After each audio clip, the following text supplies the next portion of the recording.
اعوذ باللہ من الشیطان الرجیم بسم اللہ الرحمن الرحیم اذا زلزلت الارض زلزالها واخرجت الارض اثقالها وقال الانسان ما لها یومئذ تحدث اخبارها بان ربک اوحی لها یومئذ یصدر الناس اشتاتا لیروا اعمالهم فمن یعمل مثقال ذرۃ خیرا یرہ ومن یعمل مثقال ذرۃ شرا یرہ۔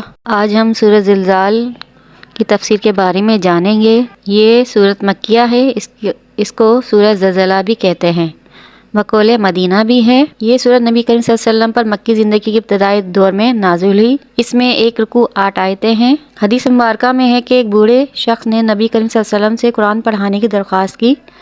اس نے یہ بھی عرض کیا کہ میں بڑی بڑی صورتیں نہیں یاد کر سکتا، چنانچہ آپ صلی اللہ علیہ وسلم مجھے ایک مختصر اور جامع صورت پڑھا دیجیے۔ تو آپ صلی اللہ علیہ وسلم نے اسے سورہ زلزال پڑھائی۔ اس صورت کو نبی کریم صلی اللہ علیہ وسلم نے نصف قرآن کے برابر قرار دیا ہے۔ اس صورت میں اللہ تعالیٰ نے قیامت کے حالات بیان فرمائے ہیں کہ زمین شدید زلزلے سے ہلا دی جائے گی اور اللہ کے حکم پر اپنے اندر کے سب چیزیں یعنی خزانے اور انسان باہر نکال دے گی، یعنی جو دنیا اس پر جو کچھ چیزیں باقی ہیں، درخت، پہاڑ، کوئی بھی عمارت، کچھ بھی باقی نہیں رہے گا۔ یہ سب چیزیں اللہ کے حکم سے فنا ہو جائیں گی، ٹوٹ پھوٹ جائیں گی، اور زمین اپنے اندر جو کچھ بھی ہے وہ باہر پھینک دے گی۔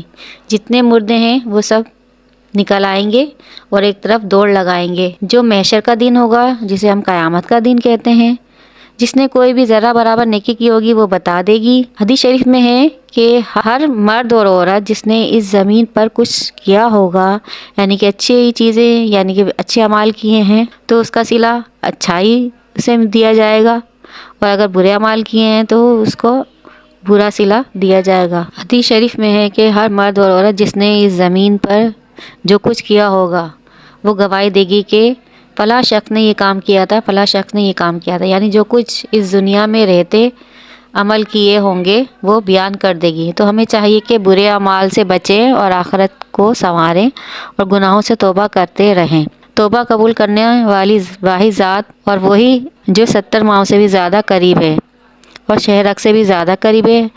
ہمیں اللہ کے سچے دین کو اپنانا چاہیے تاکہ ہر برائی کی جڑ کا خاتمہ ہو سکے۔